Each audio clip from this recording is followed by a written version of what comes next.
날 환난 후에 즉시 해가 어두워지며 달이 빛을 내지 아니하며 별들이 하늘에서 떨어지며 하늘의 권능들이 흔들리리라. 그때에 인자의 징조가 하늘에서 보이겠고 그때에 땅의 모든 족속들이 통곡하며 그들이 인자가 구름을 타고 능력과 큰 영광으로 오는 것을 보리라. 저가 큰 나팔 소리와 함께 천사들을 보내리니 저희가 그 택하신 자들을 하늘 이 끝에서 저 끝까지 사방에서 모으리라. 아멘.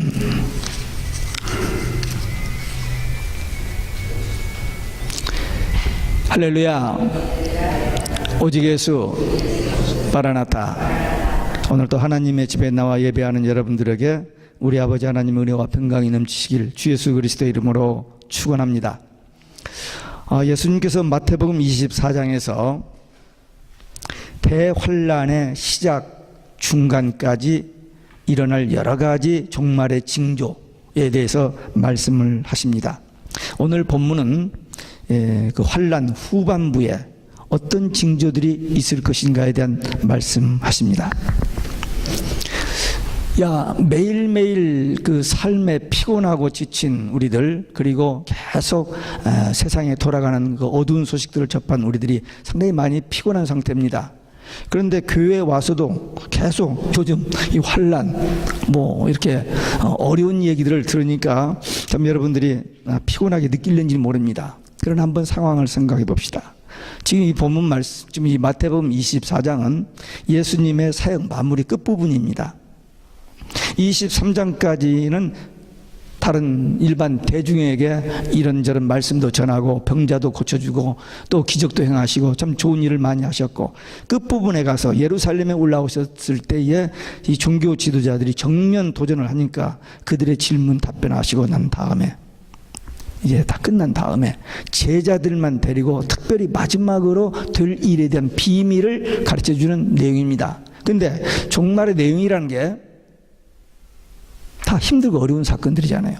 역사의 종말에 이런 환란이 있고 적그리스도와 거짓 선자, 이런 이야기들을 하니까 자연히 이 내용이 헤비한 내용인 것은 분명합니다. 거기다가 한국의 저런 여러 가지 사건들로 인해서 막 중복돼 가지고 이중으로 더 우리가 피곤을 느낍니다만은, 그러나 그 속에 지금 제자들에게 이런 말씀을 주시는 이유가 뭡니까?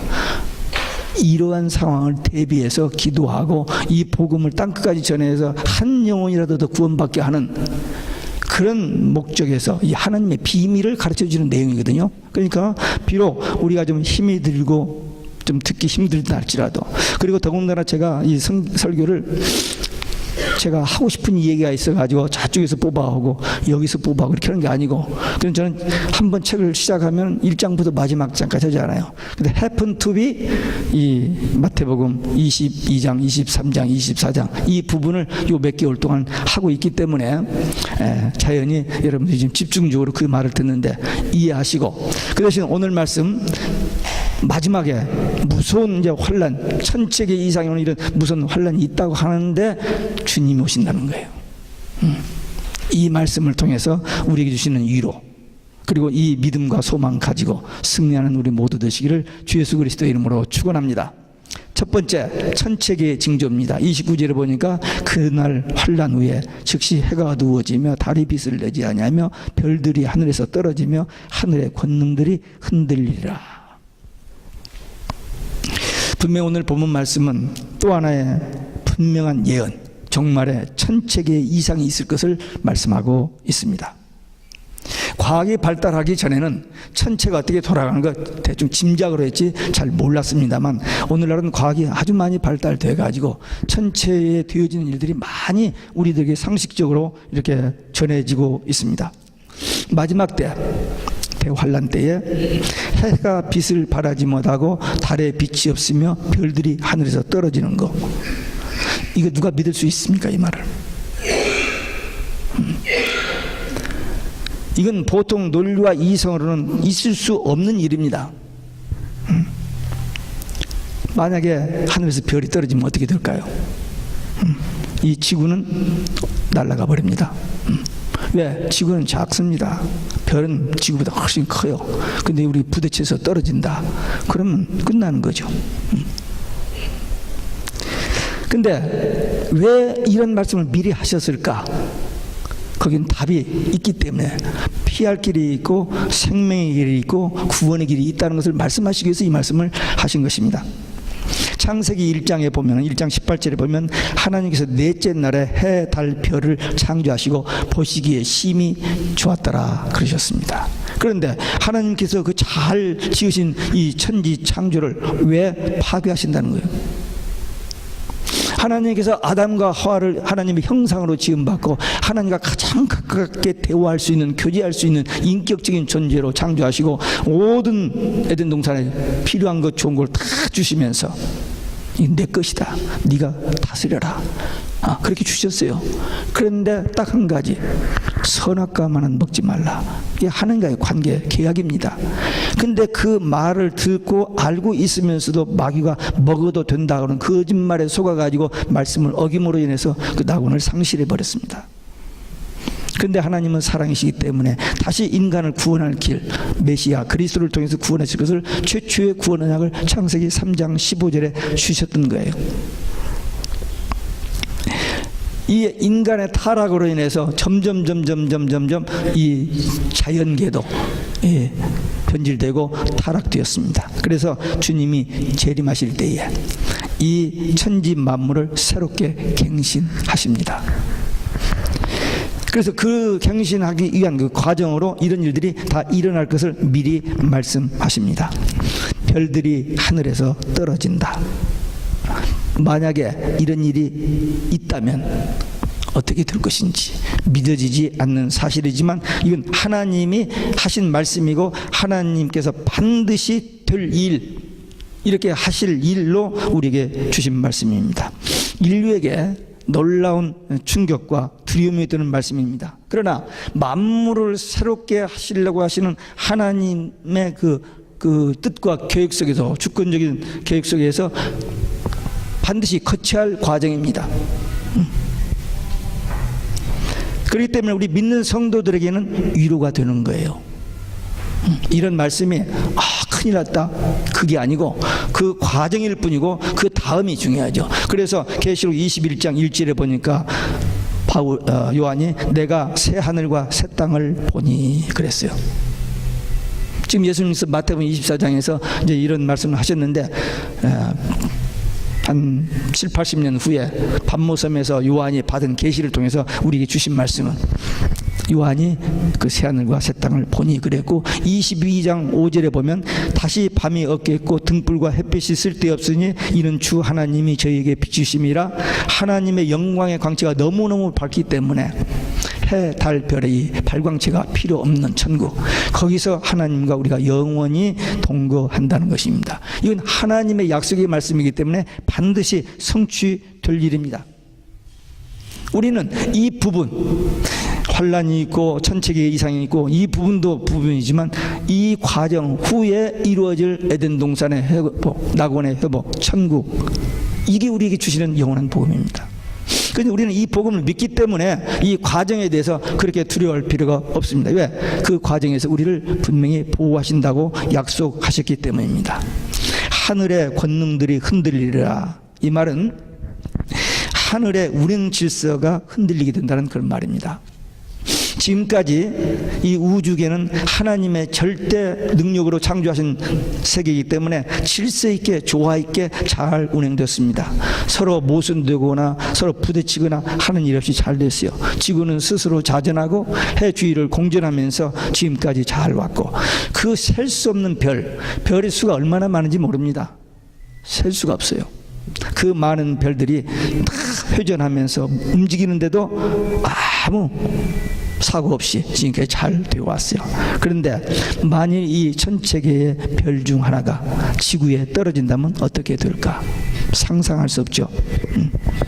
지구는 박살이 나는 겁니다. 그런데 이 환란 부분에 이런 하늘의 운행 질서가 파괴되면서 천체계 이런 엄청난 일이 일어날 것이라고 지금 말씀하셨는데, 이게 먼 미래가 아니라 벌써 이런 징조가 일어나고 있는 것이 과학자들의 눈에 의해서 보여지기 시작합니다. 그래서 여러분들 신문이나 TV나 인터넷 이런 걸 통해서 보셨잖아요. 무슨 흑성이 뭐 지구 가까이 이렇게 스쳐 지나갔다든지 뭐 천체계에 많은 쓰레기가 있는데 그 큰 쓰레기가 하나가 아슬아슬하게 지구를 피해갔다든지 뭐 이런 기사들이 나오는 것을 보게 됩니다. 이런 일들이 성경에 예언되어 있고 분명히 이제 그런 일들이 일어날 것이라고 우리가 믿는다면은 지금 나 몰라라, 나하고는 상관없는 일이야 하고 있을 것이 아니라 이런 종말의 징조에 대해서 눈이 열리고 귀가 열리고 그리고 성경을 보면서 이런 모든 징조를 보면서 영적인 잠에서 깨어야 됩니다. 영적인 잠에서 깨어서 내가 지금 신앙생활을 하고 있는데 조용하게 은밀하게 한번, 너무 바빠서 시간이 없죠. 그래도 시간을 내서 조용히 은밀히 혼자 앉아서 과연 나는 예수 믿는 사람인가? 과연 하나님은 나의 하나님? 나는 하나님의 자녀? 나는 구원 받았는가? 정말 내 안에 하나님이 계시고 성령이 계시고 나는 오직 예수 신앙으로 천국 소망이 있는가? 주님이 오신다면 나는 천국 갈 사람인가? 이 문제 한번 생각해야 됩니다. 교회를 몇 년 다녔느냐, 교회에서 어떤 직분을 가졌느냐, 그게 중요한 게 아니고 이 성경에 기록된 예수님만 유일한 구원의 길이고 예수 믿으면 구원받고 천국 간다고 하는 이 복음이 믿어지느냐는 거죠. 그렇지 않으면, 이게 안 믿어진다면은 이 교회 와서 구태여 그렇게 종교생활 할 필요 없습니다. 세상에 좋은 단체도 많고 거기 가서 엔조이할 것도 많아요. 근데 왜 교회를 다녀요? 교회를 다니는 이유는 우리 스스로 해결할 수 있는 죄 문제, 죽음의 문제, 지옥의 문제, 마귀의 권세의 문제, 이걸 해결할 길이 없는데 예수님이 이 문제를 해결했기 때문에 그 예수님의 믿음으로, 그 예수님의 이름으로 천국 가는 이 신앙, 이 믿음 때문에 우리가 신앙생활을 하는 겁니다. 그래서 과연 나는 오직 예수 신앙인가? 마지막 때 정말 너 오직 예수냐? 그럼 너 죽여. 그때도 난 오직 예수야, 죽여라 할 수 있는지, 아니면은 적당하게 그냥 눈치 보다가 영 안 되겠으면 타협해버리고 그냥 좀 오래 살고 좀 좋은 직위 세상에서 인정받고 그렇게 해버릴 것인지, 그때가 우리 앞에 옵니다. 지금 우리 앞에 많은 사람들이 평생 동안 오직 예수 오직 예수 하던 목회자들이 오직 예수 아니라고 변질되어 버리는 그런 시대에 살고 있어요. 근데 우리 앞에도 그런 일이 곧 올 겁니다. 곧 와요. 그래서 우리는 깨어서 누가 뭐래도 오직 예수, 그리고 예수님만이 구원의 길, 그리고 예수님만이 이 땅에서 사는 동안 우리의 모든 인생의 문제 해답, 이 신앙 가지고 천국 소망 가지고 사는 우리 모두 되시기를 주 예수 그리스도 이름으로 축원합니다. 두 번째, 예수님의 재림입니다. 30절에 그때 인자의 징조가 하늘에서 보이게 했고 그때 땅의 모든 족속들이 통곡하며 그들이 인자가 구름을 타고 능력과 큰 영광으로 오는 것을 보리라. 인류의 최종적인 사건, 천체계의 이변이 있고 그 후에 그리스도 예수님, 우리 주 예수님이 재림하신다는 이 사실, 그때 천재 징조가 있고 구름 타고 큰 영광 가운데 오신다 그랬습니다.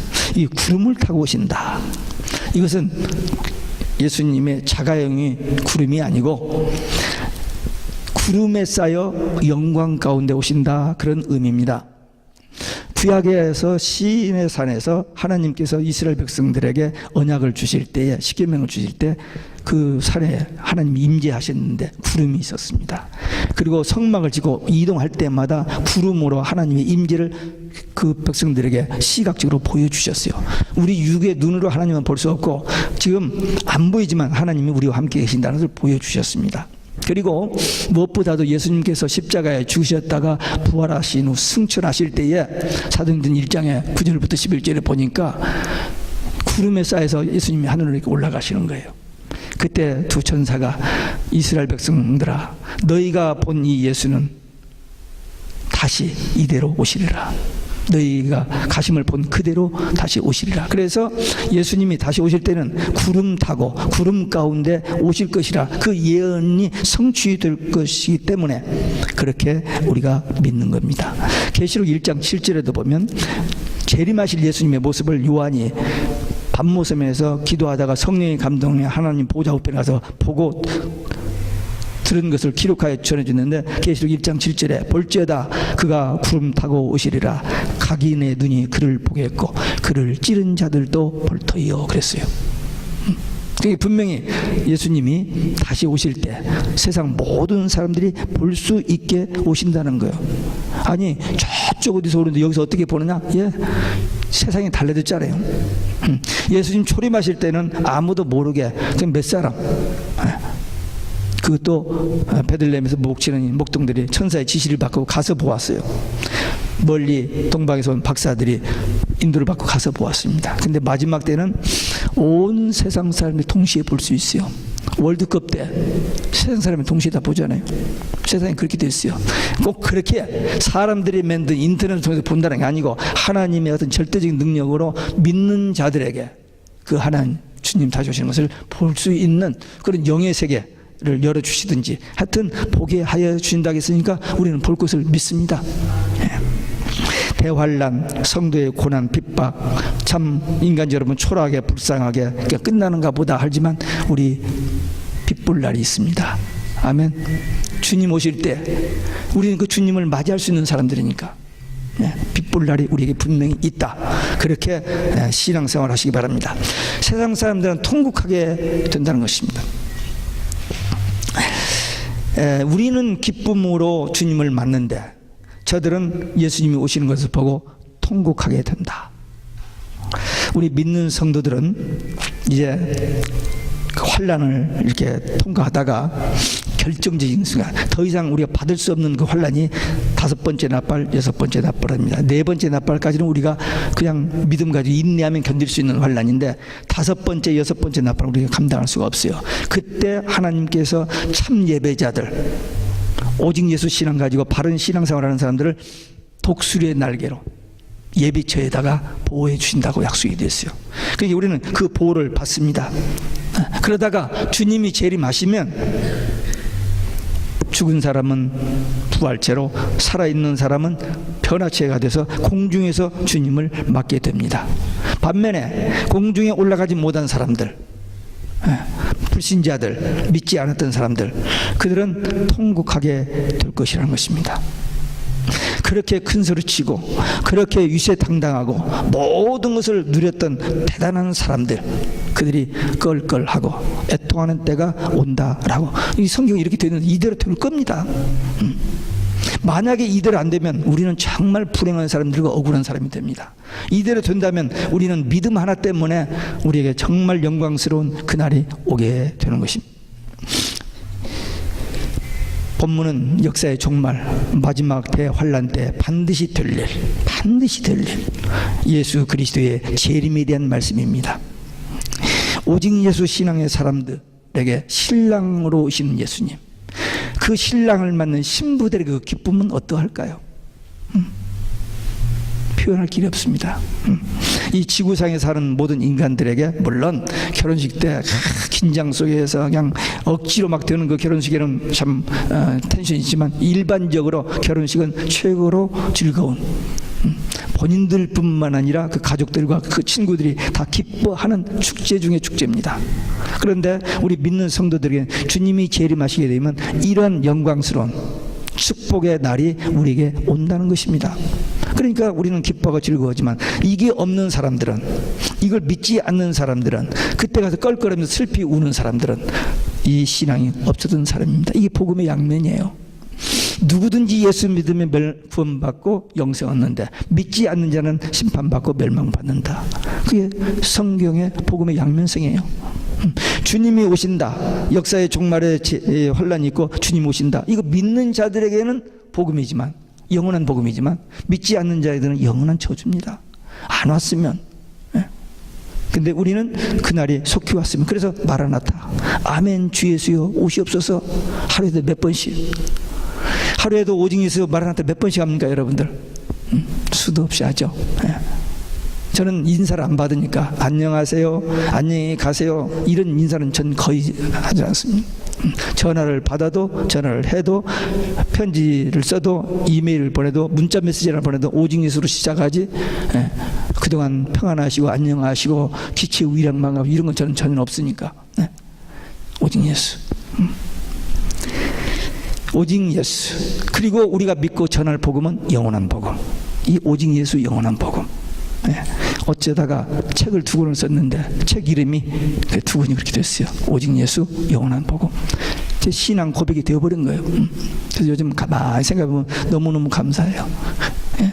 하여튼 지금 온 세상 사람들 오직 예수라고 하지 않는데 바보스럽게 융통성 없게 꽉 막혀가지고는 오직 예수 했었고, 예수님 언제 올지 모르는데 자꾸 예수님 오신다고 한다고 나보고 밖에 사람들이 꼬집는데요. 어떤 분한테 들었어요. 예. 그러거나 말거나. 계시록 오는 사람 이단들이 99%래요. 어떤 사람이 그렇게 헛소리를 했는데 제가 간접으로 뒷사람이 듣고 전해줘서 들었어요. 근데 난 1%에 속한다는 생각 때문에 얼마나 감사했는지 몰라요. 예. 예, 우리 배들교회 담임 목사님이 너무 외골수로 너무 이쪽으로 빠졌다고 혹시 여러분들 생각하시는 분 있어요? 예, 그렇게 보셔도 할 수 없어요. 그러나 분명한 것은 저는 이 성경을 가지고 얘기합니다. 제 어떤 경험이라든지 제 어떤 지식이라든지 제가 뭐 연구한 게 아니고 성경, 우리가 가지고 있는 성경에 의하면 분명히 역사의 종말이 있고 예수님이 재림이 있다. 그것이 영원한 복음이라는 거예요. 그러니까 오늘 이 마태복음 24장 이 부분을 우리가 읽는 우리로서는 이 말씀에 대한 확신이 있어야 돼요. 주님이 재림하신다. 우리에게 최고로 행복한 그날이 온다. 이 신앙 가지고 끝까지 나중까지 변함없이 믿음으로 승리하는 우리 모두 되시길 주 예수 그리스도의 이름으로 축원합니다. 끝으로 택하신 자들을 모으신다. 31절에 그가 큰 나팔 소리와 함께 천사들을 보내리니 그들이 그의 택하신 자들을 하늘 이 끝에서 저 끝까지 사방에서 모으리라. 구원받은 성도들이 주님이 오실 때에 부활체 변화체가 돼서 휴거가 됩니다. 십자가에 못 박혀 죽으시고 부활하신 예수님이 부활 승천하셔서 하나님 보좌에 앉아 계시다가 정하신 때가 되면은 재림하실 때인데 그때 이 세상을 심판하시고 먼저 택한 백성들을 모으시고 불신자들은 심판하십니다. 이게 하나님의 주권적인 섭리 가운데서 되어질 구원받은 자들, 택함 받은 자들, 하나님의 백성들에 대한 하나님의 계획입니다. 그들이 이제 하나님의 어린 양 혼인잔치에 참여하게 되는데 하객이 아니고 구경꾼이 아니고 축하객이 아니고 주인공으로 들어가게 됩니다. 다르죠? 주인공, 결혼식의 주인공, 모든 스포트라이트를 다 받고 모든 사람들이 집중해서 바라보는 그 영광스러운 자리에 우리가 들어갑니다. 그러면 그 영광스러운 어린 양 혼인잔치에 천국에 들어갈 자, 천년왕국에 들어갈 자들은 어떤 자들이냐? 오직 예수 신앙으로 끝까지 견딘 자들입니다. 24장 13절에 보면 끝까지 견디는 자가 구원을 얻는다 그랬어요. 끝까지 견디는 자. 교회를 얼마나 다니느냐가 문제가 아니고 정말 오직 예수 신앙을 가지고 끝까지 견뎠느냐. 세상 사람들이 다 오직 예수가 아니라고 하는데도 불구하고 오직 예수 하면 감옥에 들어가고 죽을지도 모르는데도 불구하고 오직 예수 신앙의 정죄를 지킨 자들이 택한 자들이고 그들이 구원받습니다. 하나님의 약속을 믿고 예수님의 약속을 믿고 끝까지 그 약속 하나 붙들고 기다리는 자, 그들이 택함 받은 자들입니다. 하나님께서 모든 인간들에게 구원의 길을 주셨습니다.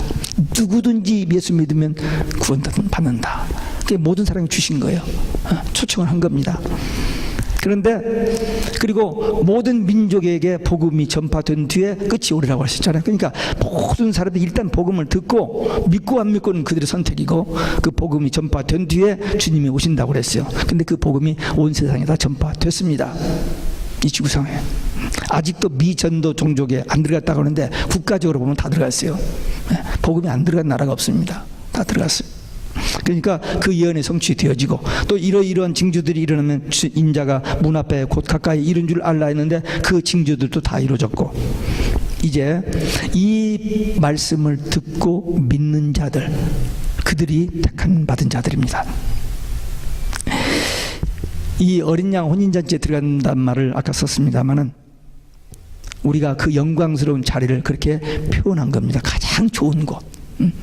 이 천국은 우리가 살아있다가 죽으면은 우리 육은 땅에 묻히고 우리 영은 낙원에 갑니다. 성경에 낙원도 천국이에요. 그러나 영만 가는 곳, 그것을 낙원이라고 하고 불신자들은 음부라고 하고, 그 다음에 살아있는 동안에 하나님의 영이 우리 안에 계셔서 우리가 마음의 천국을 누리면서 삽니다.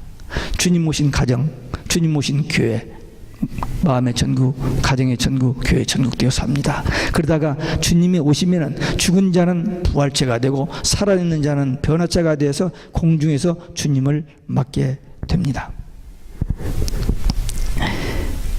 그리고 공중에서 주님을 맞게 됐을 때에 그 사이에 이 지구는 7번째 대접이 쏟아지면서 천지가 개벽이 돼요. 천지가 개벽이 됩니다. 그래서 아까 그 요한이 보았던 내가 새하늘과 새 땅을 보니 그 새하늘과 새 땅이 되어지는 거예요. 재창조가 아닙니다. 갱신입니다. 하나님께서 천지를 창조하시고 보시기 좋았는데 범죄 타락이기 때문에 갱신하는 겁니다. 우리 인간도 죄를 지었습니다. 아, 이거 버려, 쓰레기통에다 버려버리고 재창조하지 않았어요. 거듭나게 하셨습니다. 천지 만물도 마찬가지입니다. 이거 천지 지저분해 더러우게 다 버리고 새로 창조? 아니요, 갱신. 왜? 전능하신 하나님, 무에서 유를 창조하신 하나님은 얼마든지 이 천지를 갱신하되 우리가 살기 좋은 처음에 창조하셨던 에덴 동산을 회복하실 수 있기 때문에 그렇게 갱신합니다. 그래서 요한이 그 나라를 본 겁니다. 그리고 그 나라에 가면 우리가 하나님과 함께 영원히 동거한다라고 말해 주십니다. 우리는 택함 받은 자들, 딱 한 가지, 똑똑하고 머리 좋고 일을 많이 해서가 아니라 딱 한 가지, 오직 예수 신앙 하나. 그것 때문에 우리를 천국 백성 삼으시고 어린 양 예수의 신부로 인정해 주시고 우리 천국 잔치에 참여하게 해 주십니다. 이 택한 자들을 위해 그날을 감하신다는 말씀이 22절에 나옵니다. 창세 이후로 없었던 이 극심한 대환란 가운데서 그날을 감해서라도 이 우리 사랑하는 하나님의 백성들을 보호하시고 구원해 주신다고 하시는 하나님의 사랑입니다. 이 택한 자들을 위해서 그날을 감하신다. 그리고 그들을 이제 공중으로 들어 올리신다. 이 말씀이 우리 믿는 자들에게는 큰 소망입니다. 그래서 절대로 우리는 계시록의 비밀이 뭐냐?